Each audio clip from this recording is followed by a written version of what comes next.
শ্রমিক আদালতে শ্রমিকরা মামলা করে তাদের ন্যায্য অধিকার আদায়ের জন্য। ইউনূস তাদের সঙ্গে চিটিং করে, আলোচনার নামে একটি ফান্ড রাখে, কিন্তু সেই ফান্ড শ্রমিকরা রাজি হয়। সেই ফান্ড থেকে শ্রমিকদের টাকা না দিয়ে সেখান থেকে 25 কোটি টাকা নিয়ে সে ঘুষ দেয়। শ্রমিকের নেতা, প্রেসিডেন্ট, সেক্রেটারি এবং আইনজীবীকে 3 কোটি টাকা করে ঘুষ দেয় এবং সেটা ধরা পড়ে। এবং শ্রমিক আদালতে মামলায় ইউনূসের শাস্তি হয়। ইউনূস যখন সরকার গঠন করলো, যখন শপথ নিল, তখন কিন্তু সে দণ্ডপ্রাপ্ত আসামি, একজন দণ্ডপ্রাপ্ত আসামি, শ্রমিকের অধিকার কেড়ে নিয়ে শ্রমিক আদালতে সাজাপ্রাপ্ত।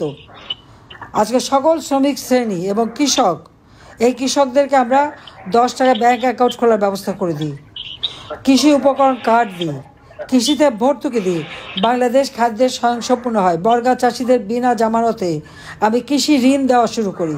আমাদের যুব সমাজ যাতে কাজ করতে পারে তাদের জন্য কর্মসংস্থান ব্যাংক করে বিনা জামানতে 2 লাখ টাকা নিয়ে ব্যবসা করতে পারে, সেই ব্যবস্থা আওয়ামী লীগ সরকারই করে দিয়েছিল। কাজে আমি এইটুকু বলবো যে আওয়ামী লীগ সবসময় এদেশের কৃষক, শ্রমিক, মেহনতি মানুষের পাশে আছে।